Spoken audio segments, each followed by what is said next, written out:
many are still grieving. Some families will be lost to one another forever. To those of you who face the difficulties of reconnecting with family and establishing ongoing relationships, we say sorry. We offer this apology in the hope that it will assist your healing and in order to shine a light on a dark period of our nation's history. To those who have fought for the truth to be heard, we hear you now.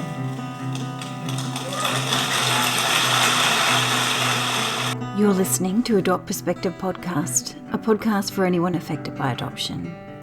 I'm your host and president of Jigsaw Queensland, Jo Sparrow. This podcast is a production of Jigsaw Queensland Post-Adoption Support Service. However, the views expressed are those of the people participating and not necessarily Jigsaw Queensland. The podcast discusses adult themes and listener discretion is advised. Hi, it's Jo Sparrow here. We often receive feedback from people who have listened to a particular episode that's deeply resonated with them or changed the trajectory of their experience or even helped them stay the course. Today's guest contacted us after listening to Alan Hill's episode of the 31st of August 2022. He's a Brisbane father who lost a daughter to adoption in 1970, and he told me that he reached out after listening to Alan's episode because he felt that more men needed to talk about their experiences, and I couldn't agree more. Welcome to Adopt Perspective, Phil Kenward. Thanks very much, Jo. Pleasure to be here. Phil, I really appreciate you stepping forward to be on the podcast because the father's perspective is the least heard on our podcast. Why do you think so few fathers step forward to share their stories?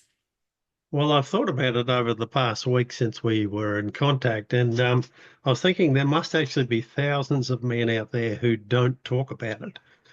And if you think about all the children that were adopted in, say, 1970, for instance, when our daughter was adopted out, well, they were all fathers too. So there's a lot of guys out there who aren't talking. Yeah, that's right. But I think like a lot of them are old school, and there's probably a pretty big stigma attached to what they went through, and they just shut up and get on with it, you know? I think there's probably a lot of shame and guilt around the stories too, because, there's some different scenarios that happened with fathers. There's a story similar to Alan's and yours that you're going to tell us. And there's also some fathers who at the time may not have stepped forward into wanting to be involved and feel a lot of shame or guilt about that as well, because that seems to be a story that doesn't come forward here, which would be really good to hear because Yeah, absolutely. a lot of them feel very differently about it, what they've done or would have liked to have done at the time. So sure, yeah.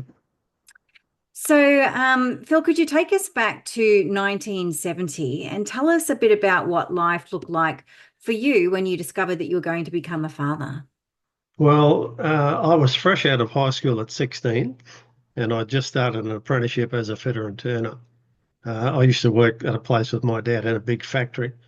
My partner, she was 17 and she was a dental assistant, and we'd actually met at church because we were both churchgoers, and we pretty much clicked immediately. So one thing led to another, and as the months passed, we found my partner was pregnant. So we tried to hide it for as long as possible from everyone around us and just keep it to ourselves. I mean, for us, we were actually ecstatic that she was pregnant, and we didn't perceive in any form that we'd done anything wrong. And, we were very much in love, we thought, Yeah. So it would have been quite a shock at the time, I imagine. It was, yeah. Yeah. Yeah. So what was your experience like with your parents and church at that time when they did discover? Well, our parents found out soon enough about the pregnancy, and then it all started, and we just totally lost control. The church pastor got involved, and that was it. The decision was made that the child would be adopted almost straight away. So there was a system in place, and you could not mess with the system. There was no questions, and we were never consulted. And I would say it was coercion and manipulation on a grand scale. We were basically shamed and made to feel very guilty about what we did and that we were going to have a illegitimate child. And there was no way that we could get our hands around that because we didn't think a child of ours was going to be illegitimate at all. We didn't plan it for sure, but it happened, you know. Yeah. And we basically had no backup, and we found ourselves being very alone, you know. Mhm. Um, but like a couple of things along the way with that, being involved in the church, I was also involved in the boys' brigade squad there. And one night, when they found out that my partner was pregnant, I was hauled up like I was a long-term boys' brigade follower, you know. I was hauled up in front of 50 boys and my peers, and I was humiliated and publicly shamed and stripped of my rank. This is after years of having like an armful of badges for achievements and all that sort of thing. Yeah. So once again, there was absolutely no empathy for me in that situation. And I was just left to my own devices. I was basically labeled a rebel, you know. Yeah. I'm so sorry that happened to you. Yeah, me as well. Phil, a plan was hatched by the people that had the power. Yeah. What was it? Well, they basically forced us apart. They wouldn't let us see each other. They thought that was in our best interests. When my partner was about 4 months pregnant, she was just starting to show. They decided it was best that she was sent away to a Salvation Army hostel in South Brisbane. But this is the first time this is ever going to be aired. That I'm actually getting quite emotional now. Um, Right. we didn't let that stop us seeing each other. We actually arranged somehow, God knows how, because there was no internet, there was no phones, no mobile phones, there was no email, but we secretly met up probably once every couple of weeks, and we kept on seeing each other and fostering our love for one another, you know. Yeah. Yeah, it was difficult, a very difficult time. Yeah. I mean, we were basically told we weren't allowed to see each other, and that was it, you know. Yeah. But like part of the story as well around that same time is that my family went on holiday to Caloundra, and I was the eldest of five kids, um, still at the tender age of 16. And we went in winter, and it was an odd sort of time to go on holiday because the weather was really rubbish. But my dad, I hadn't had a lot to do with my dad because he worked shift work. But our relationship wasn't real great at the time, especially getting a girl pregnant. But one day he asked me to go for a walk down the beach with him, and I thought, well, that's pretty unusual in itself because he didn't communicate real well. But we went for a walk down the beach, and there was a really big surf running, very big storm out there. And my dad was a man of very few words, but he said, "Well, go on then." And I thought, what does he mean? What does he actually mean by that? And so I um I went off into the surf, thinking, well, that's what he wants me to do. Also, I'll just do what he says, you know. So I went out into this raging surf. Swimming wasn't real good. I mean, it was more a battle of trying to keep myself upright out there. But I looked back to the shore and I saw my dad, and I thought, I've really disappointed my dad, you know, because my dad had big plans for me. At the time, we were going to build a racing car each. And I thought, well, I've really disappointed my dad. And I wondered if I should end it on the spot. I wondered if I should just dip my head down and end the misery, you know. And fortunately, I didn't. And I'm still here to tell the story. Oh, wow. Yeah, bit of a shocker. Yeah. Whew. Phil, how did you come to find out that your daughter had been born? Well, as I was saying, my partner and I used to meet at the Sandgate station. She used to visit her mother in Nashville every few weeks. So I used to meet her off the train, and then she'd walk across to where the bus would take her to Nashville to meet her mum. And so we had a few minutes, maybe 10 minutes, to catch up and see each other. But one night she didn't turn up as planned, and I thought, oh well, that's okay. She'll be on the next train. So I waited. Then I thought, well, she'll be on the next train, and I waited and I waited. I waited for hours, and she didn't turn up. So I thought, well, something's happened here. So I thought, well, I better ring the hostel that she was staying at and see if she was still there. And when I rang, I got quite a shock, and they told me that she'd been taken to Boothville Hospital to have the baby. And that was the only information I got. Yeah. Were you invited to come in today to be involved? Not at all, no. No, there was no contact, no nothing. Yeah. So what, were you allowed to see your daughter at all after she was born? No, I wasn't, no.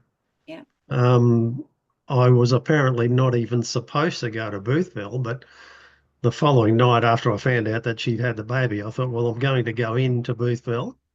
If they let me in, good. If they don't let me in, okay, they'll just wear it. But nobody actually knew I was going either. So I caught a train into Brisbane, walked to Boothville, and I basically snuck into the ward where she was.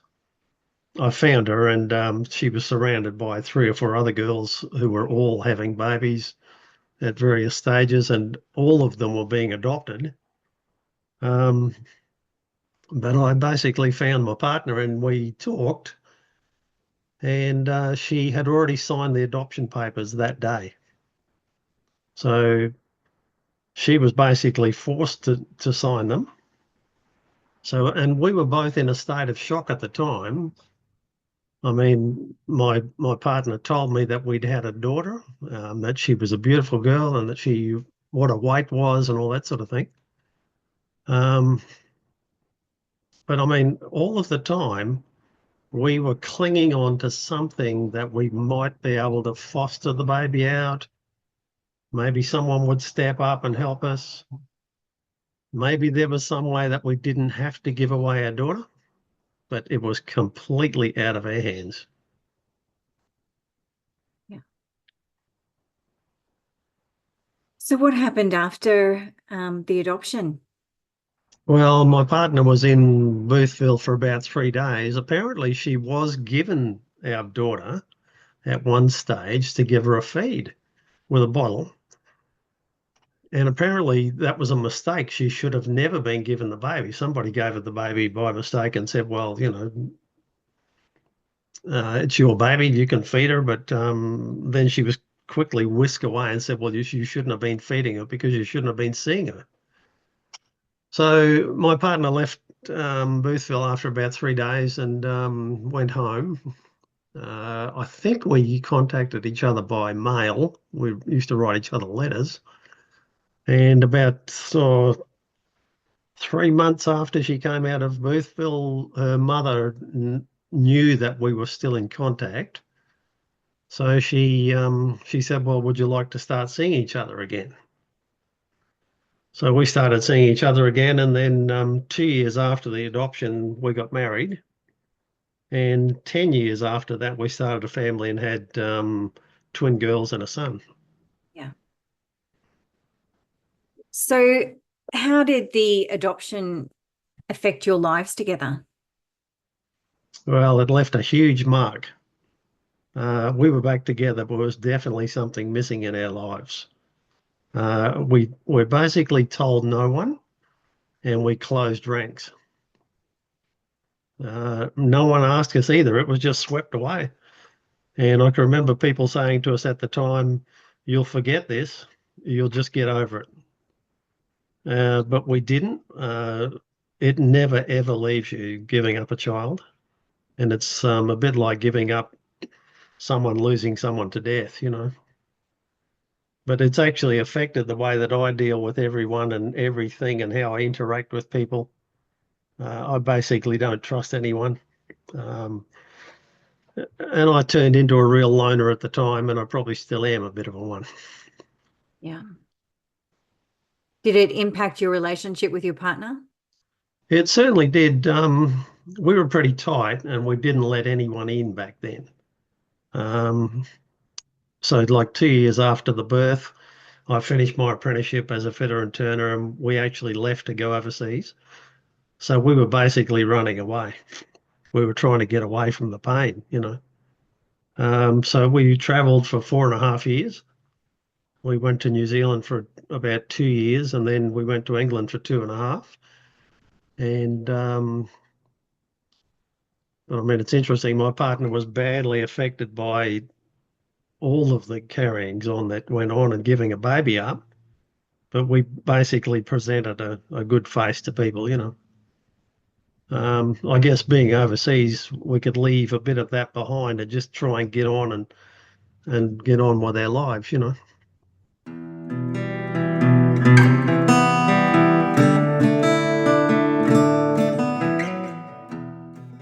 How about your relationship with your family and the church, I guess, the people that had been impactful in that time? Well, we left the church. I wasn't real impressed with the way that they didn't help us. You know, like I don't know why, but I expected more empathy. I expected someone to step up and help us, you know.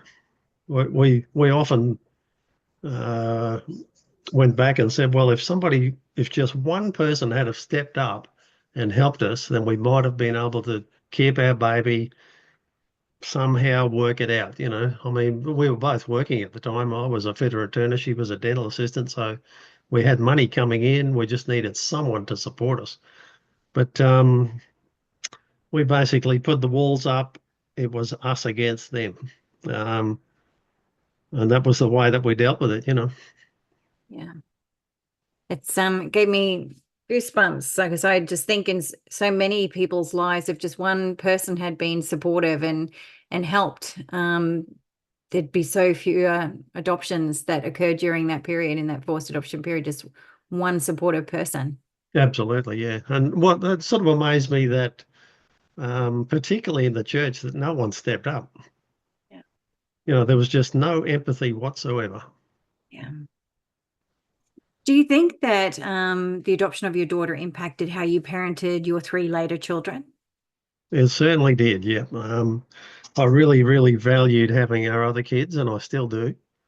I'm very close to my twin daughters. Um, and when my kids were old enough to understand, I actually told them that they had an older sister, and they thought that was pretty cool. And we said, well, one day we might meet. So we always held on to that possibility, you know. Hmm. But like after 35 years, my wife and I divorced, and it was amicable, but we both still have an ongoing relationship with our daughter, which is good. So what led you to having contact with your daughter? Well, the laws changed in Queensland. I think it was in 1987, but I wouldn't be sure about that. 91. Yeah. 91, was it? Okay.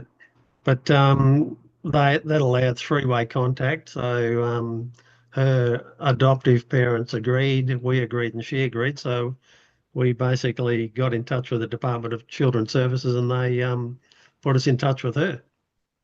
So we actually met up on Anzac Day in 1988, I think it was. And our daughter was 18 at the time. And what has that reunion brought to your life?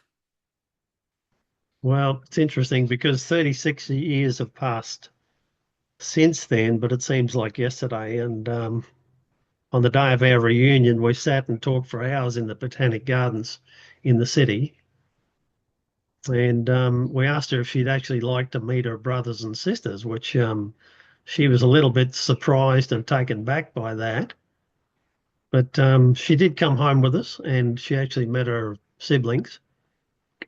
And that was pretty interesting. I mean, they all got on pretty well. You could see the similarities in the children, you know, that they're obviously from the same parents. Um, but what was more interesting was when she actually left to go home, that absolutely destroyed me because I thought, well, we've just met,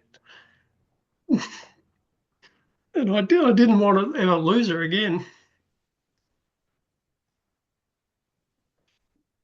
But it's interesting because we both have a relationship with our daughter now, but it's a little fractious.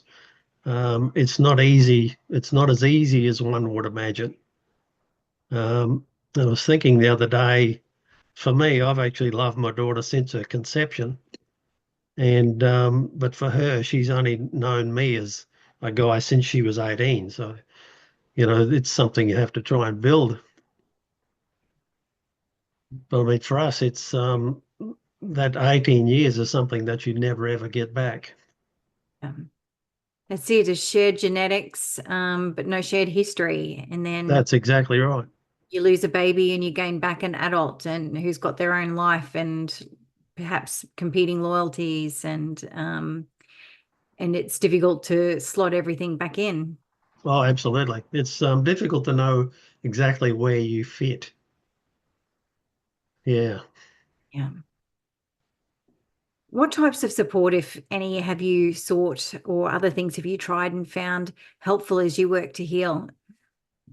Well, I've had help from a psychologist. She was an absolute lifesaver for me. She changed my life.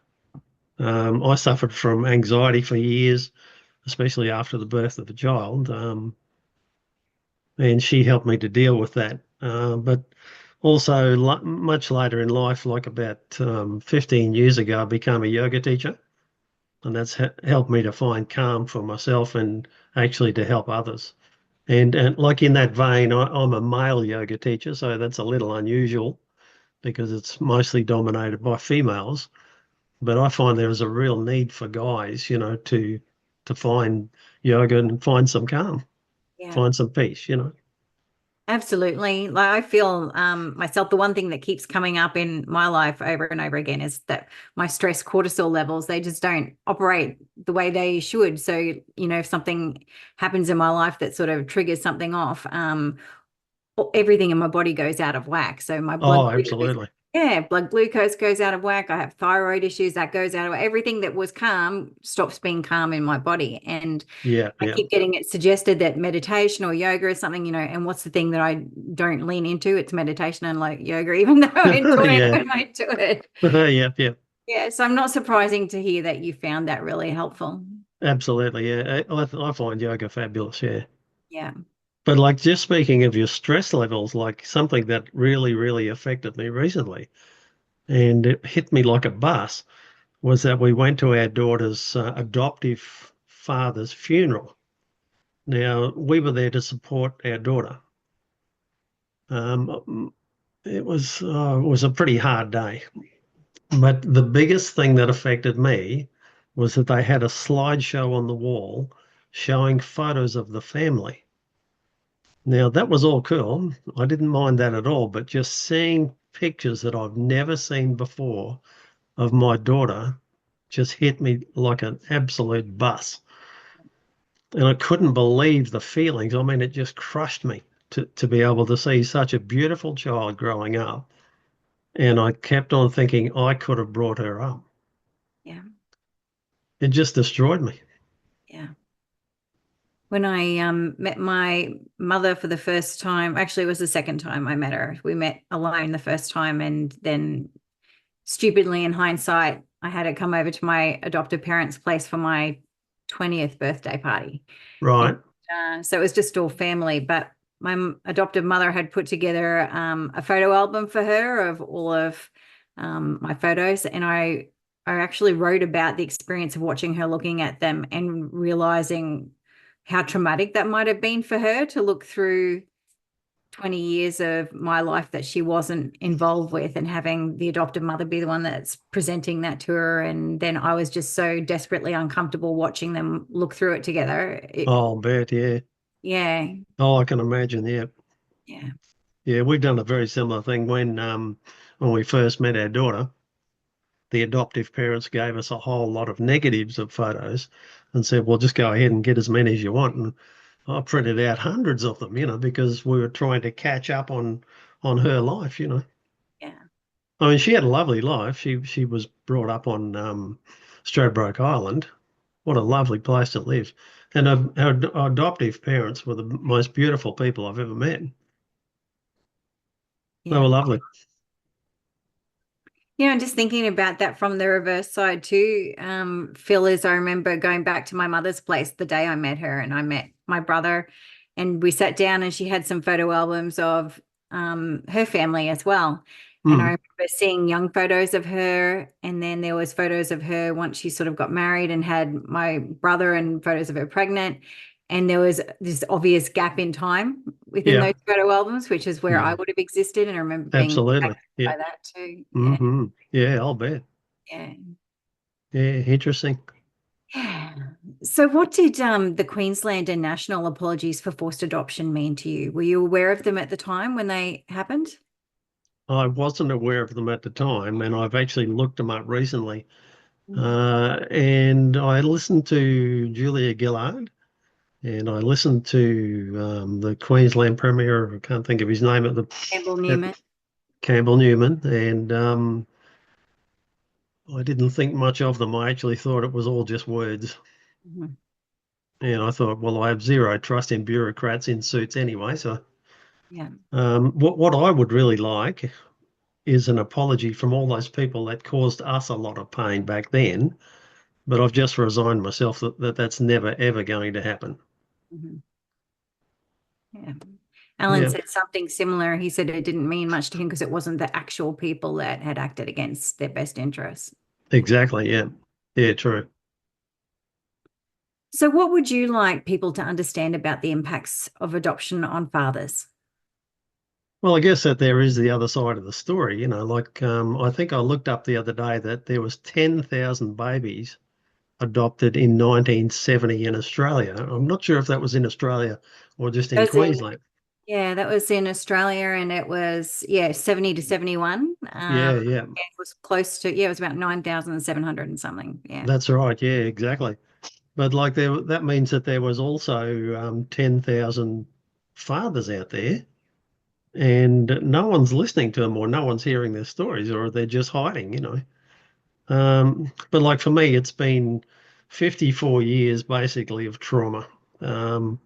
And it's something that you never ever get over. It's actually shaped my life forever, and it's made me who I am. But fathers should know that there is a side of their story to tell as well, and men need to talk and not hold on to grief. Grief can get a hold of you and become very deep-seated tension, and it's not very good for your well-being. So men need to ask and get help. Yeah. It's good advice.